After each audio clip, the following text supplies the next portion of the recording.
ഇന്നത്തെ ജനറേഷന്റെ പ്രണയം, അവരുടെ മനസ്സിലെ കാമം അവരെ ഏത് രീതിയിലേക്കാണ് എത്തിക്കുന്നത് എന്നുള്ളതിന്റെ ഒരു ബെസ്റ്റ് എക്സാമ്പിൾ ആയിട്ടുള്ള ഒരു കേസാണ് നമ്മൾ ഇന്ന് നോക്കാനായി പോകുന്നത്. സോ എല്ലാവരും അറിഞ്ഞിരിക്കേണ്ട, മനസ്സിലാക്കിയിരിക്കേണ്ട ഒരു കേസാണ്.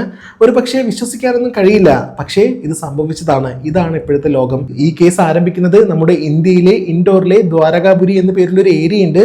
ആ ഏരിയയിൽ നിന്നാണ്. ദ്വാരകാപുരി ഏരിയയിൽ 3 നിലകളുള്ള അപ്പാർട്ട്മെന്റ് ഉണ്ട്. വലിയ പണക്കാരെല്ലാം തന്നെ താമസിക്കുന്ന വലിയ അപ്പാർട്ട്മെന്റ് അല്ല, ജസ്റ്റ് 6 7 കുടുംബം മാത്രം താമസിക്കുന്ന 3 നിലകളുള്ള ഒരു ചെറിയ അപ്പാർട്ട്മെന്റ്. മിഡിൽ ക്ലാസ് ഫാമിലി ആയിരിക്കും കൂടുതലും അവിടെ താമസിക്കുന്നുണ്ടാവുക. അങ്ങനെ ഫെബ്രുവരി 13, 2026 ഈ അപ്പാർട്ട്മെന്റിൽ താമസിക്കുന്ന ജനങ്ങൾക്ക് ഒരു രൂക്ഷഗന്ധം അനുഭവപ്പെടുകയാണ്.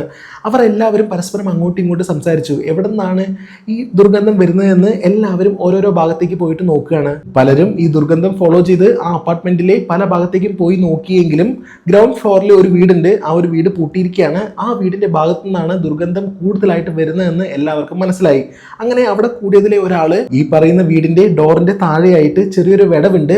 ആ ഭാഗത്തേക്ക് മൂക്ക് വെച്ചുകൊണ്ട് സ്മെല്ല് ചെയ്ത് നോക്കുകയാണ്.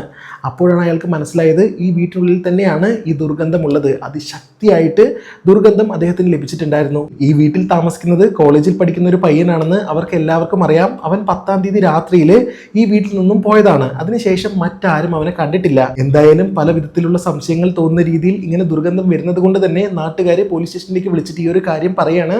വളരെ പെട്ടെന്ന് തന്നെ പോലീസുകാർ ഈ വീടിന്റെ ഫ്രണ്ടിലേക്ക് എത്തിച്ചേരുകയും ചെയ്തു. പോലീസുകാർക്ക് പെട്ടെന്ന് തന്നെ ആ ഒരു ദുർഗന്ധം അവിടെ വെച്ച് സ്മെല്ല് ചെയ്യാനായിട്ട് കഴിഞ്ഞു. അത് മാത്രമല്ലാതെ ഇതുപോലുള്ള ഒരുപാട് കേസുകൾ പോലീസുകാർ ഫേസ് ചെയ്തിട്ടുള്ളതാണ്. അതുകൊണ്ട് തന്നെ ഈ വീട്ടിനുള്ളിൽ എന്ത് സംഭവിച്ചിരിക്കാനാണ് സാധ്യത എന്ന് പോലീസുകാർക്ക് ഓൾറെഡി മനസ്സിലായിട്ടുണ്ടായിരുന്നു. എന്തായാലും അവർ ആ വാതിൽ പൊളിച്ചിട്ട് ആ വീട്ടിനകത്തേക്ക് കയറി. സഹിക്കാൻ കഴിയാത്ത രൂക്ഷമായിട്ടുള്ള ദുർഗന്ധം അവിടെ എല്ലാവിടെയും പരക്കുകയാണ്. ദുർഗന്ധത്തിന്റെ ഉറവിടം തേടിയിട്ട് പോലീസുകാർ ആ വീടിന്റെ പല ഭാഗത്തും പരിശോധിക്കുകയാണ്. ഇങ്ങനെ പരിശോധിച്ചുകൊണ്ടിരിക്കുന്ന സമയത്ത് ആ വീടിന്റെ ബെഡ്റൂമിനുള്ളിൽ ഒരു സ്ത്രീയുടെ അഴുകിയ ജഡം പോലീസുകാർ കാണുകയാണ്. പോലീസ് ഉദ്യോഗസ്ഥർ ഈ ബോഡി കാണുന്ന സമയത്ത് ആ സ്ത്രീയുടെ ശരീരത്തിന്റെ പല ഭാഗങ്ങളിലും വസ്ത്രങ്ങൾ ഉണ്ടായിരുന്നില്ല. അത് മാത്രമല്ലാതെ ആ ഭാഗത്ത് നിന്ന് സംശയം തോന്നുന്ന രീതിയിലുള്ള പല കാര്യങ്ങൾ പോലീസുകാർക്ക് കണ്ടെടുക്കാനായിട്ട് കഴിഞ്ഞിട്ടുണ്ടായിരുന്നു. ഒന്നാമത്തേത് ഒരു കത്തിയാണ്. കത്തി എന്ന് പറയുമ്പോൾ ആ കത്തിയുടെ മുനഭാഗം ഇങ്ങനെ ചളുങ്ങിയ അവസ്ഥയിലാണ്. അതായത് ആരാണോ കൊലയാളി ആ വ്യക്തി ഈ കത്തി കൊണ്ട് ഈ ശരീരത്തിലേക്ക്, നെഞ്ചിൻ്റെ ഭാഗത്തേക്ക് ആഞ്ഞു കുത്താനായിട്ട് ശ്രമിച്ചിട്ടുണ്ട്. അങ്ങനെ കുത്തിയപ്പോൾ ഉണ്ടായതാണ് ഈ പറയുന്ന കത്തി ചളുങ്ങി പോയിരിക്കുന്നത്. എന്തായാലും അതിനുശേഷം ഈ സ്ത്രീയുടെ കൈയിന്റെ ഭാഗത്ത്, കഴുത്തിന്റെ ഭാഗത്ത് അവിടെയെല്ലാം തന്നെ രക്തം കട്ട പിടിച്ച് കിടക്കുന്നുണ്ട്. തുടർന്ന് ഈ ക്രൈം സീൻ പൂർണ്ണമായും പരിശോധിച്ചതിൽ നിന്ന് പോലീസുകാർക്ക് 2 കാര്യങ്ങളാണ് വളരെ വ്യക്തമായിട്ട് മനസ്സിലായത്. ഒന്നാമത്തേത്, ഇത് വളരെ പ്ലാൻ ചെയ്ത് നടത്തിയ ഒരു കൊലപാതകമാണ്. രണ്ടാമത്തേത്, ഈ ഒരു കൊലപാതകം നടന്നിട്ട് 3 ദിവസമായിട്ടുണ്ട്. ഈ വീടിന്റെ ബെഡ്റൂമിനുള്ളിൽ മരിച്ചു കിടക്കുന്ന സ്ത്രീയുടെ ശരീരം അഴുകിയ അവസ്ഥയിലാണെങ്കിലും അവരുടെ മുഖമെല്ലാം തന്നെ വ്യക്തമായിട്ട് മനസ്സിലാക്കാനായിട്ട് കഴിയും. എന്തായാലും പോലീസുകാര് അവിടെ കൂടി നിന്ന നാട്ടുകാരോട് ഈ സ്ത്രീയെ പറ്റി ചോദിക്കുകയാണ്. ഈ സ്ത്രീയെ നിങ്ങൾ ഇതിനു മുമ്പ് കണ്ടിട്ടുണ്ടോ എന്ന് ചോദിക്കുകയാണ്. അവിടെ കൂടെ നിന്ന് എല്ലാവരും പറയുന്നത് ഈ സ്ത്രീയെ ഈ അപ്പാർട്ട്മെന്റിൽ ഞങ്ങൾ ആദ്യമായിട്ടാണ് കാണുന്നത് എന്നാണ്. ഇതിന്റെ കൂടെ പോലീസുകാർ നാട്ടുകാരിൽ നിന്നും ഞാൻ മുമ്പ് പറഞ്ഞ ആ കാര്യം കൂടെ മനസ്സിലാക്കിയിട്ടുണ്ടായിരുന്നു. ഈ വീട്ടിൽ താമസിച്ചിട്ടുണ്ടായിരുന്നത് കോളേജിൽ പഠിക്കുന്ന ഒരു യുവാവാണ് എന്നുള്ള കാര്യം. സോ പോലീസുകാർക്ക് ക്രൈം സീനിൽ നിന്ന് മരിച്ച പെൺകുട്ടിയുടെ മൊബൈൽ ഒന്നും കളക്ട് ചെയ്യാനായിട്ട് കഴിഞ്ഞിട്ടുണ്ടായിരുന്നില്ല. അതുകൊണ്ട് ഈ പെൺകുട്ടി ആരാണെന്ന് പോലീസുകാർക്ക് മനസ്സിലാക്കാനായിട്ട് പറ്റുന്നില്ല. എന്തായാലും ഈ വീട്ടിൽ താമസിച്ചു എന്ന് പറയപ്പെടുന്ന ആ യുവാവിന്റെ മൊബൈൽ നമ്പർ കളക്ട് ചെയ്തിട്ട് പോലീസുകാർ അവനെ വിളിച്ചു നോക്കുകയാണ്. ഇങ്ങനെ വിളിക്കുന്ന സമയത്ത് മൊബൈൽ ഫോൺ റിങ് ചെയ്യുന്നുണ്ട്, പക്ഷെ ആരും അറ്റൻഡ് ചെയ്യുന്നില്ല. അങ്ങനെ പോലീസുകാർ ഈ യുവാവിന്റെ പുറകെ പോവാതെ ഈ മരിച്ചു കിടക്കുന്ന പെൺകുട്ടി ആരാണെന്ന് മനസ്സിലാക്കാനായിട്ടാണ് ആദ്യമായിട്ട് ശ്രമിക്കുന്നത്. അതുകൊണ്ട് തന്നെ ഈ പെൺകുട്ടി മരിച്ചിട്ട് 3 ദിവസമായി എന്ന് പോലീസുകാർക്ക് അറിയാം. സോ ആരെങ്കിലും ഈ അടുത്തുള്ള പോലീസ് സ്റ്റേഷനിൽ ഒരു മിസ്സിംഗ് കംപ്ലൈന്റ് കൊടുത്തിട്ടുണ്ടോ എന്നാണ് പോലീസുകാർ അന്വേഷിക്കുന്നത്. ഇങ്ങനെ അന്വേഷിച്ച സമയത്ത് 11-ാം തീയതി രാവിലെ ഒരു വയസ്സായ ഒരു വ്യക്തി പോലീസ് സ്റ്റേഷനിലേക്ക് വന്നിട്ട് എൻ്റെ മകളെ കാണാനില്ല എന്ന് പറഞ്ഞ് ഒരു റിട്ടൺ കംപ്ലൈന്റ് എഴുതി കൊടുത്തിട്ടുണ്ട്. റിട്ടൺ കംപ്ലൈന്റിൽ പറഞ്ഞിട്ടുള്ള കാര്യങ്ങളെ പറ്റിയിട്ട് കുറച്ചുകൂടെ ക്ലാരിറ്റി കിട്ടാൻ വേണ്ടിയിട്ട് പോലീസ് ഉദ്യോഗസ്ഥർ ഖുഷ്ബു റാഥോറിന്റെ അച്ഛനെ ചെന്ന് കാണുകയാണ്. എന്നിട്ട് കൂടുതൽ കാര്യങ്ങൾ ചോദിച്ച് മനസ്സിലാക്കുകയാണ്.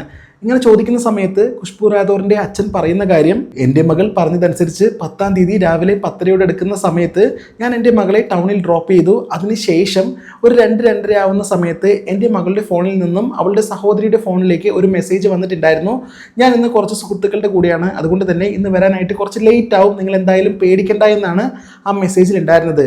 അതിനുശേഷം ഈവനിങ് കഴിഞ്ഞ് ഏകദേശം 7:00 എടുക്കുന്ന സമയത്ത് വീണ്ടും ഒരു മെസ്സേജ് കൂടെ വന്നിട്ടുണ്ടായിരുന്നു. അതിൽ പറഞ്ഞിട്ടുള്ള കാര്യങ്ങൾ, ഞാനൊരു പാർട്ടിയിലാണ്, അതുകൊണ്ട് തന്നെ രാത്രിയിൽ വരാനായിട്ട് ഒരുപാട് വൈകും, നിങ്ങൾ എല്ലാവരും കിടന്നോ എന്നാണ് ആ മെസ്സേജിൽ ഉണ്ടായിരുന്നത്.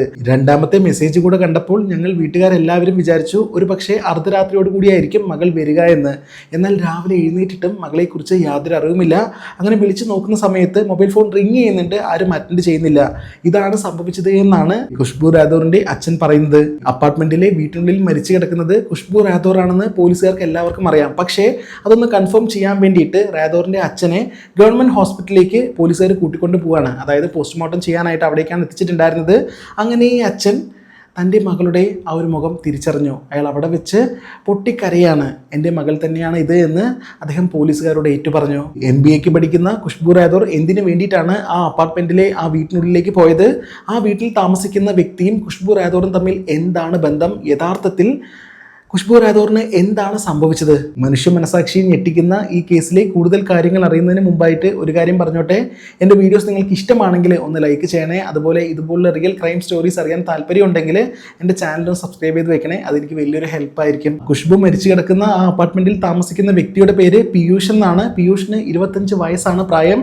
അയാളും ഒരു MBA സ്റ്റുഡൻ്റ് ആണ്. പോലീസ് ഉദ്യോഗസ്ഥർ പീയൂഷിനെ കുറിച്ച് ഖുഷ്ബുവിൻ്റെ അച്ഛനോട് ചോദിക്കുകയാണ്, ഇവനെ നിങ്ങൾ അറിയുമോ? നിങ്ങളുടെ മകളും ഇവനും തമ്മിൽ എന്തെങ്കിലും ബന്ധമുണ്ടോ? ഇതിനെക്കുറിച്ച് നിങ്ങൾക്ക് എന്താണ് പറയാനുള്ളത് എന്ന് ചോദിക്കുകയാണ്. ഇതിന് മറുപടിയായിട്ട് ആ അച്ഛൻ പറഞ്ഞ കാര്യം, എൻ്റെ മകൾ MBAക്ക് പഠിക്കുന്ന അതേ കോളേജിൽ തന്നെയാണ് പീയൂഷ് പഠിച്ചിട്ടുണ്ടായിരുന്നത്. അതേ കോളേജിൽ എന്ന് പറയുമ്പോൾ എൻ്റെ മകളുടെ അതേ ക്ലാസ്സിലാണ് പീയൂഷ് പഠിച്ചിട്ടുണ്ടായിരുന്നത്. സോ ഖുഷ്ബു MBAക്ക് ജോയിൻ ചെയ്തിട്ട് കുറച്ച് മാസങ്ങൾ കഴിഞ്ഞപ്പോൾ തൻ്റെ പാരൻസിനോട് ഒരു കാര്യം പറഞ്ഞിട്ടുണ്ടായിരുന്നു, പീയൂഷ് എന്ന പേരുള്ള എൻ്റെ ക്ലാസ്സിൽ പഠിക്കുന്ന ഇയാളെ എനിക്ക് വളരെ ഇഷ്ടമാണ്, അതുകൊണ്ട് തന്നെ ഞങ്ങൾ ഒരുമിച്ച് വിവാഹം കഴിക്കാനായിട്ട് ആഗ്രഹിക്കുന്നുണ്ട് എന്ന് ഈ മാതാപിതാക്കളോട് പറഞ്ഞിട്ടുണ്ടായിരുന്നു.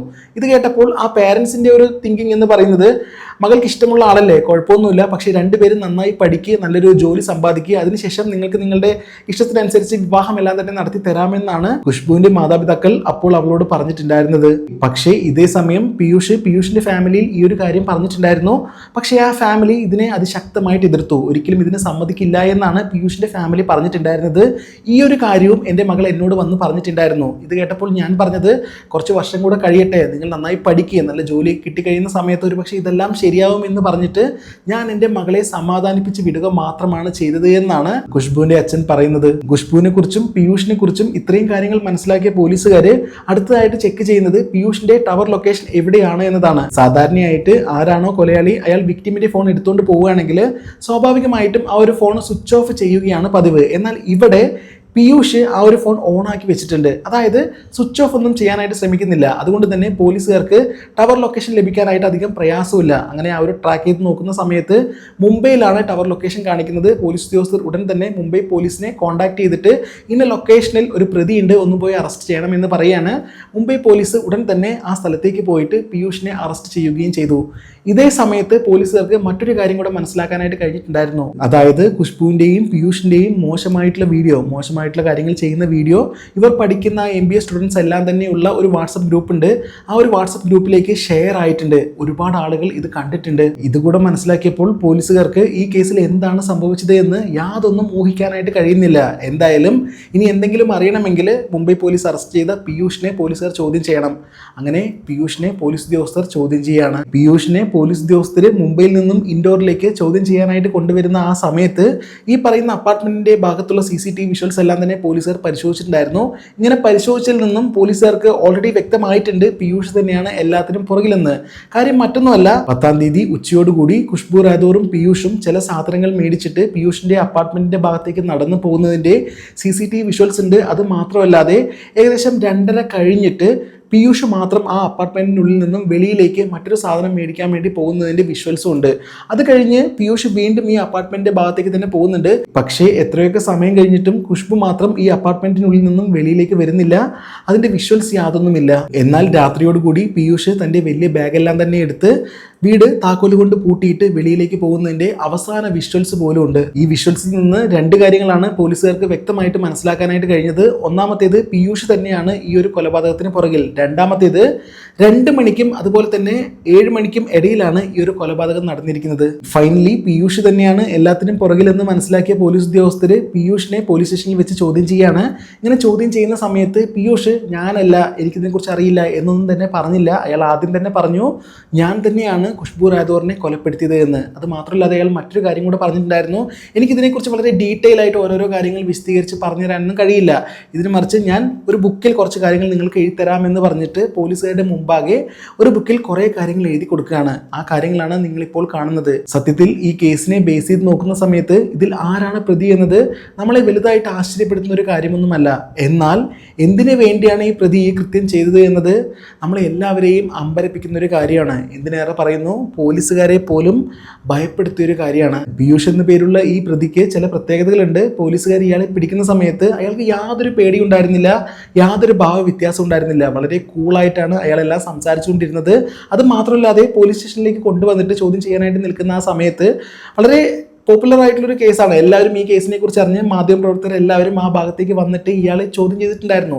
ചോദ്യം ചെയ്യാന്ന് പറയുന്ന സമയത്ത് മൈക്ക് കൊണ്ട് പോയിട്ട് നിങ്ങൾക്ക് എന്താണ് പറയാനുള്ളത് എന്ന് ചോദിച്ചിട്ടുണ്ടായിരുന്നു.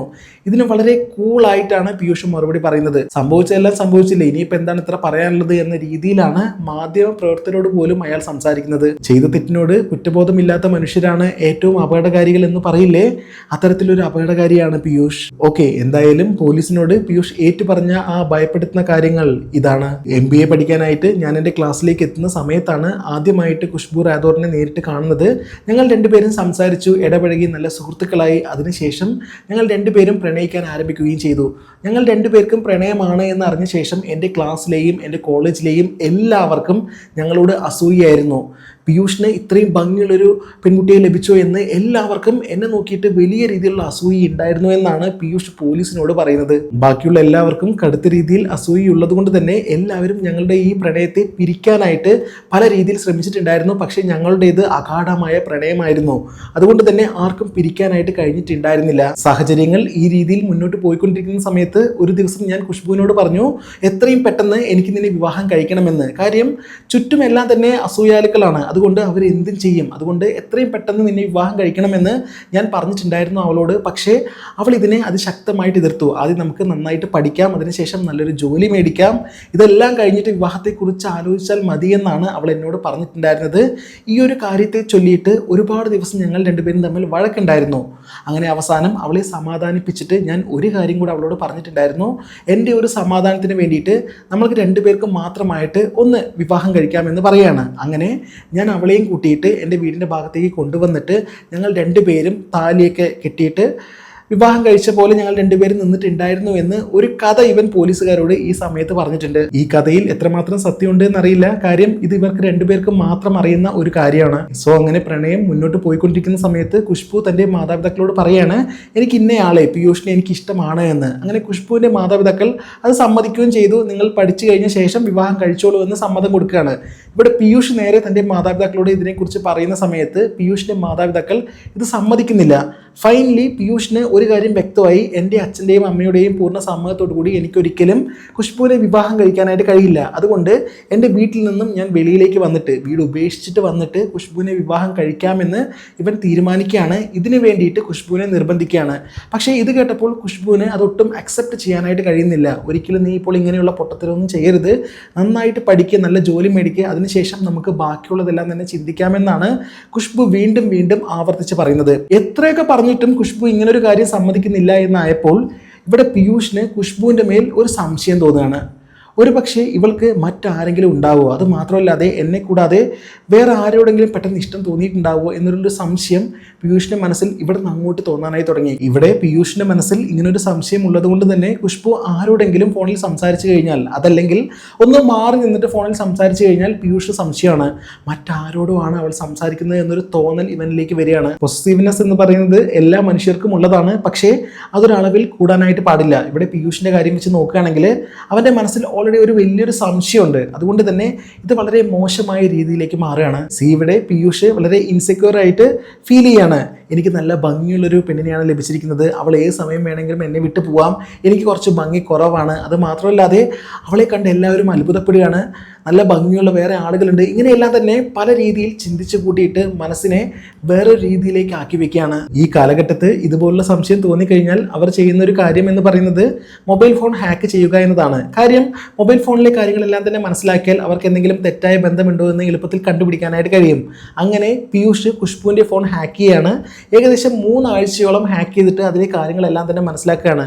ആരോടാണ് ചാറ്റ് ചെയ്യുന്നത്, ആരെയെല്ലാമാണ് വിളിക്കുന്നത്, അങ്ങനെയുള്ള എല്ലാ കാര്യവും. പക്ഷേ എങ്ങനെയൊക്കെ പരിശോധിച്ചിട്ടും ഖുഷ്ബു മറ്റൊരാളുമായിട്ട് ഒരു ബന്ധത്തിലാണ് എന്നുള്ളത് മനസ്സിലാക്കാനായിട്ട് പീയൂഷിന് കഴിയുന്നില്ല. അങ്ങനെ യാതൊരു ബന്ധവും ഇവിടെ ഖുഷ്ബുവിന് ഉണ്ടായിരുന്നില്ല. അതാണ് യാഥാർത്ഥ്യം. 3 ആഴ്ചയോളം അവളുടെ മൊബൈൽ ഫോൺ ഹാക്ക് ചെയ്തിട്ടും അവളെക്കുറിച്ച് തെറ്റായിട്ട് യാതൊരു കാര്യവും കണ്ടെത്താനായിട്ട് അവന് കഴിഞ്ഞില്ല എങ്കിലും അവൻ്റെ മനസ്സിൽ അപ്പോഴും സമാധാനമില്ല. മറ്റെന്തോ ഒരു കാര്യം അവൾ ചെയ്യുന്നുണ്ട് എന്ന് വീണ്ടും തോന്നിക്കൊണ്ടേയിരിക്കുകയാണ്. അവസാനം സമാധാനം ഇല്ലാതെ ഇങ്ങനെ വിവാഹം കഴിക്കാനായിട്ട് ഇവൻ വീണ്ടും വീണ്ടും വീണ്ടും നിർബന്ധിച്ചുകൊണ്ടേയിരിക്കുകയാണ്. എന്നാൽ ഖുഷ്ബു ആണെങ്കിലോ വിവാഹം ഇപ്പോൾ വേണ്ട എന്ന ഉറച്ച നിലപാടിലാണ്. അവസാനം വേറെ വഴിയൊന്നും ഇല്ലാതെ വന്നപ്പോൾ അവൻ്റെ വായിൽ നിന്നും ആ ഒരു വാക്ക് വന്നു, നിനക്ക് മറ്റാരോ ആയിട്ട് എന്തോ തെറ്റായ ബന്ധമുണ്ട്, അതുകൊണ്ടാണ് നീ ഇങ്ങനെ വിവാഹത്തിന് സമ്മതിക്കാത്തത് എന്ന്. ഇത് കേട്ടപ്പോൾ ഖുഷ്ബുവിന് യഥാർത്ഥത്തിൽ നല്ല ദേഷ്യം വരികയാണ്. ഇങ്ങനൊരു കാര്യം അവൻ്റെ വായിൽ നിന്നും കേട്ട ആ സമയത്ത് തന്നെ ഖുഷ്ബു പീയൂഷിനോട് പറയാണ്, ഞാനും നീയും തമ്മിൽ യാതൊരു ബന്ധവും ഇനി അങ്ങോട്ടില്ല എന്ന്. കാര്യം യഥാർത്ഥത്തിൽ പീയൂഷിനെ ആത്മാർത്ഥമായി സ്നേഹിച്ചൊരു പെൺകുട്ടിയായിരുന്നു അത്. അപ്പോൾ അവൻ്റെ വായിൽ നിന്നും ഇതുപോലൊരു സംശയത്തിൻ്റെ വാക്കുകൾ കേട്ടപ്പോൾ അവൾക്കത് സഹിക്കാനായിട്ട് കഴിഞ്ഞില്ല. അത് മാത്രമല്ലാതെ ഇവനൊരു സംശയ രോഗിയായിട്ട് മാറുന്നുണ്ട് എന്ന് അവൻ്റെ ഈ രീതിയിലുള്ള പ്രവൃത്തിയിൽ നിന്നെല്ലാം തന്നെ ഖുഷ്ബുവിനെ മനസ്സിലാക്കാനായിട്ട് കഴിഞ്ഞിട്ടുണ്ടായിരുന്നു. ഇനി ഞാനും നീയും തമ്മിൽ യാതൊരു ബന്ധവും ഇല്ല എന്ന് പറഞ്ഞിട്ട് അവസാനമായിട്ട് ഖുഷ്ബു അവനിൽ നിന്നും അകന്നു പോവുകയാണ്. ഇവിടെ ഖുഷ്ബു പീയൂഷുമായിട്ട് യാതൊരു ബന്ധവും ഇനി വേണ്ട എന്ന് പറഞ്ഞിട്ട് അവനെ ഉപേക്ഷിച്ചിട്ട് പോയി എങ്കിലും പീയൂഷിനെ സംബന്ധിച്ചിടത്തോളം കുറച്ച് ദിവസം കഴിഞ്ഞാൽ അവൾ എന്നിലേക്ക് വരും എന്നാണ് ഉണ്ടായിരുന്നത്. അങ്ങനെ 1 ദിവസം കഴിഞ്ഞു, 2 ദിവസം കഴിഞ്ഞു, 4 ദിവസം കഴിഞ്ഞു, 15 ദിവസമായി. പീയൂഷ് ഖുഷ്ബുവുമായിട്ട് സാധാരണ രീതിയിൽ സംസാരിച്ചുകൊണ്ടിരിക്കുന്ന പ്രണയത്തിലായിരിക്കുന്ന സമയത്ത് തന്നെ പീയൂഷിന് ഖുഷ്ബുവിനെ സംശയമാണ്. അപ്പോൾ ഇങ്ങനെ 15 ദിവസം കാണാതിരിക്കുക എന്ന് പറയുന്ന സമയത്ത് പീയൂഷിന്റെ മനസ്സിലെ ചിന്തകൾ എന്തായിരിക്കും എന്ന് നമുക്ക് ചിന്തിക്കാൻ പോലും കഴിയില്ല. ആ രീതിയിലുള്ളതായിരിക്കും. പീയൂഷ് ഖുഷ്ബുവിനെ കാണാതെ 15 ദിവസത്തോളം ഇരുന്നുവെങ്കിലും ഖുഷ്ബു ചെയ്തിരുന്ന കാര്യങ്ങളെല്ലാം തന്നെ, മൊബൈൽ വഴി ചെയ്തിരുന്ന കാര്യങ്ങളെല്ലാം തന്നെ പീയൂഷിന് അറിയാനായിട്ട് സാധിക്കും. കാര്യം ഇവിടെ ഖുഷ്ബുവിന്റെ ഫോൺ പീയൂഷ് ഹാക്ക് ചെയ്ത് വെച്ചിരിക്കുകയാണ്. അങ്ങനെ ഓരോ ദിവസവും അവൻ ഇവളുടെ ഫോൺ തന്നെ നോക്കിക്കൊണ്ടേയിരിക്കുകയാണ് 24 hours. അങ്ങനെ ഓരോ ദിവസം നോക്കിക്കൊണ്ടിരിക്കുന്ന സമയത്ത് പെട്ടെന്ന് ഖുഷ്ബുവിൻ്റെ ഫോണിൽ ഒരു ഡേറ്റിംഗ് ആപ്ലിക്കേഷൻ ഇൻസ്റ്റാൾ ചെയ്യുന്നത് അവന് മനസ്സിലായി. സത്യത്തിൽ ഇതുകൂടെ അറിഞ്ഞപ്പോൾ അവനാകെ വല്ലാതെ ഞെട്ടിപ്പോയി. ഒരു പക്ഷേ ഖുഷ്ബുവിൻ്റെ ഭാഗത്ത് നിന്നും എന്തായാലും ഒരു റിലേഷൻഷിപ്പ് ബ്രേക്കപ്പ് ആയി. അപ്പോൾ അടുത്ത എന്തെങ്കിലും എക്സ്പ്ലോർ ചെയ്യാമെന്ന് വിചാരിച്ചിട്ടായിരിക്കണം ഒരു ഡേറ്റിംഗ് ആപ്ലിക്കേഷൻ ഇൻസ്റ്റാൾ ചെയ്തിട്ടുണ്ടാവുക. എന്താണെന്ന് അറിയില്ല. എന്തായാലും ഇങ്ങനൊരു പ്രവൃത്തി കൂടെ കണ്ടപ്പോൾ അവൻ്റെ മനസ്സിലെ ആകെ മൊത്തമുള്ള എല്ലാ കാര്യങ്ങളും പിടിവിട്ട് പോവുകയാണ്. ഫൈനലി ഫെബ്രുവരി 9 പീയൂഷ് ഖുഷ്ബുവിനെ വിളിക്കുകയാണ്. വിളിച്ച പാടെ പറയുന്നത്, ഞാൻ നീ തമ്മിൽ ബ്രേക്കപ്പാണ്, ഓക്കെ സമ്മതിച്ചു, ഞാൻ ശല്യപ്പെടുത്താനൊന്നും വരുന്നില്ല, പക്ഷേ അവസാനമായിട്ട് എനിക്ക് നിന്നെ ഒന്നുകൂടെ കാണണം, വളരെ ഡീറ്റെയിൽ ആയിട്ട് കാര്യങ്ങൾ സംസാരിക്കണം, ഒന്ന് നേരിട്ട് കണ്ടേ പറ്റൂ, എനിക്ക് അങ്ങനെ ഒരു കൺസിഡറേഷൻ നീ തരണമെന്ന് യാചിക്കുന്ന രീതിയിൽ സംസാരിക്കുകയാണ്. ഇത് കേട്ടപ്പോൾ ഖുഷ്ബു ചിന്തിക്കുന്നത്, ഓക്കെ കുറേ നാൾ പ്രണയിച്ച് നടന്നൊരു വ്യക്തിയാണ്, അവസാനമായിട്ടൊന്ന് കാണാനായിട്ട് പറയുന്നു, എന്തോ ആയിക്കോട്ടെ, അയാൾക്ക് പറയുന്ന കാര്യങ്ങൾ എന്താണെന്ന് കേൾക്കാമെന്ന് വിചാരിച്ചിട്ട് ഞാൻ വരാം, നീ പറയുന്ന സ്ഥലത്തേക്ക് ഞാൻ വരാമെന്ന് ഖുഷ്ബു സമ്മതിക്കുകയാണ്. ഈ കേസിന്റെ ഈ ഒരു ഭാഗത്ത് എൻ്റെ ഒരു അഭിപ്രായം പറഞ്ഞോട്ടെ, നിങ്ങളൊരു റിലേഷൻഷിപ്പിലാണെങ്കിൽ ഇതുപോലൊരു സാഹചര്യം നിങ്ങളുടെ ജീവിതത്തിലേക്ക് എത്തിപ്പെടുകയാണെങ്കിൽ, ഇതുപോലൊരു സാഹചര്യം എന്ന് പറയുമ്പോൾ നിങ്ങൾ ബ്രേക്കപ്പ് ആവാൻ നിൽക്കുകയാണ്, എന്നിട്ട് അവസാനമായിട്ട് ഒന്നുകൂടെ കാണാം എന്നൊരു തീരുമാനത്തിലേക്ക് എത്തുകയാണ്. ദയവ് ചെയ്ത് പോവരുത്. അവസാനമായിട്ട് ഒന്നുകൂടെ കാണാം, ഒന്നുകൂടെ സംസാരിക്കാം, ഇന്ന സ്ഥലത്തേക്ക് വരണം എന്നൊക്കെ പറയുന്ന സമയത്ത് ആളുകളൊന്നും ഇല്ലാത്ത, മറ്റാരും കാണാത്തൊരു സ്ഥലത്തേക്ക് വിളിക്കുമ്പോൾ ഒരിക്കലും ആ ഭാഗത്തേക്ക് പോകരുത്. എന്തെങ്കിലും തെറ്റായ രീതിയിൽ സംഭവിക്കാനുള്ള സാഹചര്യം വളരെയധികം കൂടുതലാണ്. ഇവിടെ എന്തായാലും ഖുഷ്ബു ഞാൻ പറഞ്ഞ ഈ ഒരു കാര്യം ചിന്തിച്ചില്ല. എവിടേക്കാണോ ഞാൻ വരേണ്ടത്, നിങ്ങൾ പറഞ്ഞ സ്ഥലത്തേക്ക് ഞാൻ വരാമെന്ന് ഖുഷ്ബു സമ്മതിക്കുകയാണ്. അങ്ങനെയാണ് ഖുഷ്ബു സ്വന്തം അച്ഛനോട് നുണ പറയുന്നത്. എനിക്ക് ആധാറിലെ ചില കാര്യങ്ങൾ ശരിയാക്കാനുണ്ട്, അതുകൊണ്ട് എന്നെ ഒന്ന് ടൗണിൽ കൊണ്ടുപോയി ആക്കണമെന്ന് അച്ഛനോട് പറയാണ്. ഇത് കേട്ട അച്ഛൻ യാതൊന്നും മനസ്സിലാക്കാതെ ആ മകളെ ടൗണിൽ ഡ്രോപ്പ് ചെയ്തു. ടൗണിൽ ഖുഷ്ബുവിനെയും കാത്തിട്ട് പീയൂഷ് ഉണ്ടായിരുന്നു. പീയൂഷിനെ കണ്ടപാടെ ഖുഷ്ബു ചോദിക്കുകയാണ്, നിനക്ക് എന്താണ് എന്നോട് പറയാനുള്ളതെന്ന് ഇപ്പോൾ പറ എന്ന് പറയാണ്. ഇത് കേട്ടപ്പോൾ പീയൂഷ് പറയുന്നത്, നമുക്ക് എൻ്റെ വീട്ടിൽ പോവാം, അവിടെ ചെന്നിട്ട് എനിക്ക് നിന്നോട് ഒരുപാട് കാര്യങ്ങൾ സംസാരിക്കാനുണ്ട് എന്ന് പറയാണ്. ഇത് കേട്ടപാടെ ഖുഷ്ബു എന്നാൽ ശരി പോവാലോ എന്ന് പറഞ്ഞിട്ട് ഏകദേശം ഉച്ചയോടുകൂടിയാണ് ഇവർ രണ്ടുപേരും പീയൂഷിൻ്റെ ഈ പറയുന്ന അപ്പാർട്ട്മെന്റിലേക്ക് പോകുന്നത്. അതിൻ്റെ CCTV വിഷ്വൽസ് ആണ് നമ്മൾ കണ്ടത്. ഇങ്ങനെ വീട്ടിലേക്ക് പോകുന്ന വഴിക്കാണ് ഖുഷ്ബു തൻ്റെ സഹോദരിക്ക് മെസ്സേജ് അയച്ചിരിക്കുന്നത്, ഞാൻ ഒരു സുഹൃത്തിനെ കാണാനായിട്ട് പോവുകയാണ്, കുറച്ച് ലേറ്റ് ആവും എന്ന് പറഞ്ഞിട്ട്. അങ്ങനെ ഇവർ രണ്ടുപേരും പീയൂഷിന്റെ അപ്പാർട്ട്മെന്റിനുള്ളിലെത്തി, അവരുടെ വീട്ടിന്റെ റൂമിനുള്ളിലെത്തി. രണ്ടുപേരും സംസാരിക്കുകയാണ്. ഇവരുടെ പ്രണയത്തെ പറ്റിയിട്ട് സംസാരിച്ചുകൊണ്ടേ ഇരിക്കുന്ന സമയത്ത് രണ്ടുപേരും വലിയ രീതിയിൽ അങ്ങോട്ടും ഇങ്ങോട്ടും സംസാരിച്ച് ബഹളം വെക്കുകയാണ്. അവസാനം പീയൂഷിന് ഒരു കാര്യം മനസ്സിലായി, എന്തായാലും ഖുഷ്ബു ഇനി തൻ്റെ കൂടെ ചേരില്ല, തന്നെ വിവാഹം കഴിക്കാനായിട്ട് അവൾ തയ്യാറാവില്ല. അപ്പോൾ അവസാനമായിട്ട് പീയൂഷ് ഒരു കാര്യം കൂടെ ഖുഷ്ബുവിനോട് പറയാണ്, എന്തായാലും നമ്മൾ ബ്രേക്കപ്പ് ആണല്ലോ, അപ്പോൾ അവസാനമായിട്ട് ഒന്ന് ശാരീരിക ബന്ധത്തിൽ ഏർപ്പെട്ടിട്ട് നമുക്ക് പിരിഞ്ഞു പോവാമെന്ന് പറയാണ്. ഇത് കേട്ടപ്പോൾ ഖുഷ്ബു അത് ഒരിക്കലും സമ്മതിക്കുന്നില്ല. കാര്യം നീയുമായിട്ട് എനിക്കൊരു ജീവിതമില്ല, അതുകൊണ്ട് ഒരിക്കലും നീയുമായിട്ട് ഇങ്ങനെ ഒരു ഫിസിക്കൽ റിലേഷൻഷിപ്പിന് എനിക്ക് താല്പര്യമില്ല എന്ന് ഖുഷ്ബു വീണ്ടും പറയാണ്. ഇത് കേട്ടപ്പോൾ പീയൂഷിന് നന്നായിട്ട് ദേഷ്യം വന്നു. മറ്റൊന്നുമല്ല, ഒരു ആർട്ടിക്കിളിൽ പറയുന്ന ഒരു കാര്യം, പീയൂഷ് ഇങ്ങനെ വീട്ടിലേക്ക് ഖുഷ്ബുവിൻ്റെ കൂടെ വരുന്ന അതിന് മുമ്പായിട്ട് കുറേ ടാബ്ലറ്റ്സ് കഴിച്ചിട്ടുണ്ടായിരുന്നു. ഇങ്ങനെയുള്ള കാര്യങ്ങൾ ചെയ്യാൻ വേണ്ടിയിട്ട്, അതിന് വേണ്ടിയിട്ട് ഒരുപാട് ഊർജ്ജം ലഭിക്കാൻ വേണ്ടിയിട്ട് ഒരുപാട് പ്രതീക്ഷിച്ച് ഒരുപാട് ടാബ്ലറ്റ് കഴിച്ചു വെച്ചിട്ടുണ്ടായിരുന്നു. അപ്പോൾ ഇങ്ങനെയുള്ള ടാബ്ലറ്റ് എല്ലാം തന്നെ കഴിച്ചതുകൊണ്ടാണെന്ന് തോന്നുന്നു പറ്റില്ല എന്ന് ഖുഷ്ബു പറഞ്ഞപ്പോൾ പീയൂഷിൻ്റെ സകല നിയന്ത്രണങ്ങളും മാറുകയാണ്. പെട്ടെന്ന് തന്നെ ഖുഷ്ബുവിൻ്റെ വായും കൈയും എല്ലാം തന്നെ പിടിച്ച് ബാക്കിലേക്ക് മാറ്റിയിട്ട് ഇങ്ങനെ അതിശക്തമായിട്ട് ഇതിനു വേണ്ടി ട്രൈ ചെയ്യാണ്. പക്ഷെ എങ്ങനെയൊക്കെ ചെയ്തിട്ടും സമ്മതിക്കുന്നേ ഇല്ല. ഖുഷ്ബു അത് ശക്തമായിട്ട് എതിർക്കുകയാണ്. വേറെ വഴിയൊന്നും ഇല്ല എന്നായപ്പോൾ പീയൂഷ് ഖുഷ്ബുവിൻ്റെ വായും മൂക്കും എല്ലാം തന്നെ അടച്ചു പിടിച്ച് ശ്വാസം മുട്ടിച്ച് കഴുത്ത് ഞെരിച്ച് മൃഗീയമായിട്ട് കൊലപ്പെടുത്തുകയാണ്. പീയൂഷ് അതിശക്തമായിട്ട് കഴുത്ത് ഞെരിച്ചത് കൊണ്ട് തന്നെ ഖുഷ്ബു കൊല്ലപ്പെട്ടു. പക്ഷേ എന്നിട്ടും ഇവൻ്റെ ദേഷ്യം മാറിയിട്ടുണ്ടായിരുന്നില്ല. അവിടെ അടുത്തുണ്ടായിരുന്ന ഒരു കത്തി എടുത്തിട്ട് നെഞ്ചിലേക്ക് ആഞ്ഞു കുത്തുകയാണ്. ഇങ്ങനെ പലതവണ കുത്തിക്കൊണ്ടിരിക്കുന്ന സമയത്താണ് ഈ പറയുന്ന കത്തിയുടെ മുകൾ ഭാഗം ചളുങ്ങി വളഞ്ഞു പോകുന്നത്. പീയൂഷ് തൻ്റെ ദേഷ്യം തീരുന്നത് വരെ കത്തി കൊണ്ട് പല വൈകൃതങ്ങൾ ആ ശരീരത്തിൽ ചെയ്തു എങ്കിലും അതിനുശേഷം ആ ശരീരത്തെ അവൻ നോക്കിയിരിക്കുകയാണ്. അതായത് സാധാരണ ഇതുപോലൊരു കൊലപാതകം ഒരു വ്യക്തി എന്തെങ്കിലും ചെയ്തു എന്ന് വിചാരിക്കുക, അങ്ങനെയാണെങ്കിൽ കൂടെ അയാൾക്ക് ജീവൻ പോയി എന്നറിഞ്ഞപ്പോൾ വല്ലാത്തൊരു പേടി തോന്നും. ഇവിടെ പീയൂഷിനെ നോക്കുന്ന സമയത്ത് പീയൂഷിന് അങ്ങനെ ഒരു ഭയമില്ല. അയാൾ അവിടെ തന്നെ ഈ പറയുന്ന ശരീരത്തെ നോക്കിയിട്ട് അത് ആസ്വദിച്ചുകൊണ്ടിരിക്കുകയാണ്. അത് മാത്രമല്ലാതെ ആ സമയത്ത് ബീർ കുടിക്കണമെന്ന് തോന്നിയിട്ട് ആ വീട്ടിൽ നിന്നും വെളിയിലേക്ക് വന്ന് ബീർ മേടിച്ചിട്ട് വീണ്ടും ആ വീട്ടിനുള്ളിലേക്ക് നടന്നു പോവുകയാണ്. മേടിച്ചു കൊണ്ടുവന്ന ബീറെല്ലാം തന്നെ വീട്ടിനുള്ളിൽ വെച്ച് കുടിച്ച് തീർത്തിട്ട് ഈ പറയുന്ന ശരീരവുമായിട്ട് പലതവണ ബന്ധപ്പെടുകയാണ് പീയൂഷ്. അയാൾക്ക് ആ സമയത്ത് അങ്ങനെയാണ് തോന്നുന്നത്. വളരെ മൃഗീയമായിട്ട് ആ ശരീരത്തോട് ഇത് ചെയ്തിട്ടുണ്ട്. പോസ്റ്റ്മോർട്ടം റിപ്പോർട്ടിൽ വളരെ കൃത്യമായിട്ട് ഡോക്ടേഴ്സ് അത് മെൻഷൻ ചെയ്തിട്ടുണ്ട്. മരിച്ചു പോയതിന് ശേഷമാണ് പീയൂഷ് അതിക്രൂരമായിട്ട് ഈ പ്രവൃത്തികളെല്ലാം തന്നെ ഈ ശരീരത്തോട് ചെയ്തിരിക്കുന്നത് എന്ന്. ഈ കേസിൽ പീയൂഷിൻ്റെ ഈ പ്രവൃത്തിക്കെതിരെയും കേസ് എടുത്തിട്ടുണ്ട്. അതായത് മരിച്ച ശരീരത്തോട് അപമര്യാദയായിട്ട് പെരുമാറി, മോശമായി പെരുമാറി എന്ന രീതിയിലും കേസ് എടുത്തിട്ടുണ്ട്. കൊലപാതക കേസും ഇതുമുണ്ട്. അങ്ങനെ ഇവൻ്റെ ആഗ്രഹം തീരുന്നത് വരെ ആ ശരീരത്തെ ഉപയോഗിച്ചിട്ട് ഇനി ഈ വീട്ടിൽ നിന്നും പോവാമെന്ന് സ്വന്തമായി തീരുമാനിച്ച് വസ്ത്രങ്ങളെല്ലാം തന്നെ ഒരു ബാഗിലേക്ക് എടുത്തിട്ടിട്ട് അവിടെയുള്ള തെളിവുകൾ ഒന്നിനെ നശിപ്പിക്കാതെ സാധാരണമായെന്ന രീതിയിൽ വീടിൻ്റെ താക്കോലെല്ലാം തന്നെ പൂട്ടിയിട്ട് അവിടെ നിന്ന് നേരെ ഇൻഡോർ റെയിൽവേ സ്റ്റേഷനിലേക്ക് പോവുകയാണ്. അവിടെ നിന്ന് നേരെ ബോംബെയിലേക്ക് അവിടെ ഒരു റൂം എടുത്തിട്ട് താമസിക്കുകയാണ്. ഇങ്ങനെ താമസിക്കുന്ന സമയത്തെല്ലാം തന്നെ ഖുഷ്ബുവിൻ്റെ ഫോൺ ഇവൻ്റെ കയ്യിലുണ്ടായിരുന്നു. ഇവൻ്റെ കയ്യിലുള്ള ഫോൺ അവൻ സ്വിച്ച് ഓഫ് ചെയ്യുന്നില്ല, ഓണാക്കി വെച്ചിരിക്കുകയാണ്. അത് എന്തുകൊണ്ടാണെന്ന് അറിയാമോ? ഖുഷ്ബുവിന് മറ്റാരെങ്കിലുമായിട്ട് ബന്ധമുണ്ടോ എന്ന് അവൻ ആ സമയത്തെല്ലാം തന്നെ ചെക്ക് ചെയ്തുകൊണ്ടിരിക്കുകയാണ്. ഇനി ഒരു പക്ഷേ അങ്ങനെ ഒരു ബന്ധമുള്ള ഏതെങ്കിലും വ്യക്തി ഉണ്ടെങ്കിൽ അവൻ വിളിക്കുമല്ലോ എന്ന് വിചാരിച്ചിട്ടാണ് അവൻ ആ ഫോൺ ഓണാക്കി വെച്ചത് എന്നാണ് അവൻ പോലീസുകാരോട് ഏറ്റു പറയുന്നത്. ഒരു പ്രത്യേക തരത്തിലുള്ള സൈക്കോ അല്ലേ. ഖുഷ്ബുവിൻ്റെ മൊബൈൽ ഫോൺ ഇങ്ങനെ ഓഫാക്കാതെ വെച്ചതിൽ നിന്നും അവൻ ഒരു കാര്യം മനസ്സിലായി, ഖുഷ്ബുവിൻ്റെ സഹോദരിയും അച്ഛനും മാത്രമേ ആ ഫോണിലേക്ക് വിളിക്കുന്നുള്ളൂ. അങ്ങനെ അവസാനം അവൻ വേറൊരു തീരുമാനത്തിലേക്ക് എത്തുകയാണ്. ഇങ്ങനെ ഖുഷ്ബുവിൻ്റെ ഫോൺ പൂർണ്ണമായും നിരീക്ഷിച്ച ശേഷം അവൻ ഒരു കാര്യം മനസ്സിലായി, ഖുഷ്ബുവിൻ്റെ സഹോദരിയും അച്ഛനും മാത്രമേ ആ ഫോണിലേക്ക് വിളിക്കുന്നുള്ളൂ. അങ്ങനെ തെറ്റായ യാതൊരു ബന്ധവും ഖുഷ്ബുവിന് ഉണ്ടായിരുന്നില്ല എന്ന്. അതായത് കൊലപ്പെടുത്തിയ ശേഷമാണ് അവൻ ഈ കാര്യം ഫൈനലി റിയലൈസ് ചെയ്യുന്നത്. ഇതിനുശേഷം അവൻ ചെയ്ത കാര്യം എന്താണെന്ന് അറിയാമോ? യൂട്യൂബിലെല്ലാം തന്നെ കയറിയിട്ട് ആത്മാവുമായിട്ട് എങ്ങനെ സംസാരിക്കാമെന്ന് നോക്കി മനസ്സിലാക്കുകയാണ്. എന്നിട്ട് ഈ പറയുന്ന ഖുഷ്ബുവിൻ്റെ ആത്മാവിനോട് ഇപ്പോഴും നീ എന്നെ പ്രണയിക്കുന്നുണ്ടോ എന്ന് ചോദിക്കണം അവനെ. അതിന് വേണ്ടിയിട്ട് ഒരുപാട് വീഡിയോസ് എല്ലാം തന്നെ കണ്ടു.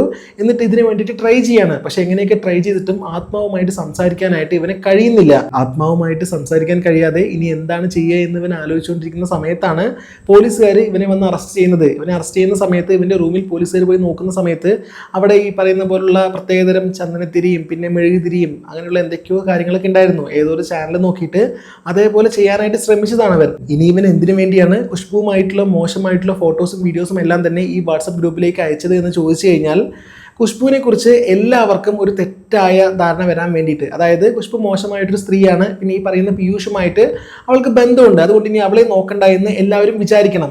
ഇതാണ് അവൻ്റെ ഉദ്ദേശം. ഇതിനു വേണ്ടിയിട്ടാണ് അവൻ ഈ പ്രവൃത്തി എല്ലാം തന്നെ ചെയ്തത്. എന്താണ് സംഭവിച്ചത്, എന്താണ് ഞാൻ ചെയ്തത് എന്നുള്ള കാര്യങ്ങളെല്ലാം തന്നെ പീയൂഷ് പോലീസിനോട് ഏറ്റു പറഞ്ഞുവെങ്കിലും തെളിവെടുപ്പിനായിട്ട് പോലീസുകാർ പീയൂഷിനെ ഈ പറയുന്ന അപ്പാർട്ട്മെൻറ്റിൻ്റെ ഭാഗത്തേക്ക് കൊണ്ടുവരും. ഇങ്ങനെ കൊണ്ടുവരുന്ന സമയത്ത് യാതൊരു കുഴപ്പമില്ലാതെ വളരെ കൂളായിട്ട് പോലീസുകാരോട് സഹകരിക്കുകയാണ് പീയൂഷ്. അത് മാത്രമല്ലാതെ താൻ ചെയ്ത കാര്യങ്ങളെല്ലാം തന്നെ എണ്ണി ഇന്നതാണ് ഇവിടെ വെച്ചാണ് ചെയ്തതെന്ന് വളരെ ക്ലാരിറ്റിയോടുകൂടി പോലീസുകാരോട് പറഞ്ഞു കൊടുക്കുകയാണ്. ഈ കേസ് ജസ്റ്റ് ഒരു മാസം മുമ്പ് നടന്നതാണ്. പീയൂഷ് ഇപ്പോൾ ജയിലിലാണ്. വിചാരണയ്ക്കൊക്കെ ശേഷം അവസാനം പീയൂഷിന് എന്ത് ശിക്ഷയാണ് ലഭിക്കുക എന്നത് നമുക്ക് കാത്തു തന്നെ അറിയാം.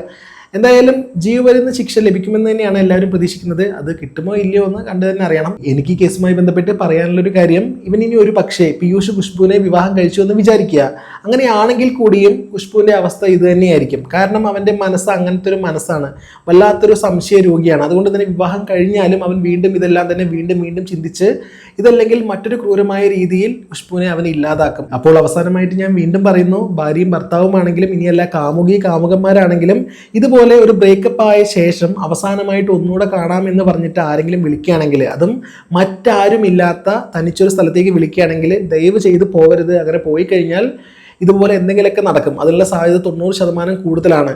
ഇനി അങ്ങനെയൊന്നും അവൻ ചെയ്യില്ല എന്നൊക്കെ വിചാരിച്ചു കഴിഞ്ഞാലും എന്തെങ്കിലുമൊക്കെ നടക്കും. അപ്പോൾ ഈ കേസുമായി ബന്ധപ്പെട്ട് എന്താണ് നിങ്ങളുടെ അഭിപ്രായം? മറ്റൊരു കേസുമായിട്ട് വീണ്ടും കാണാം. അതുവരെ ബൈ.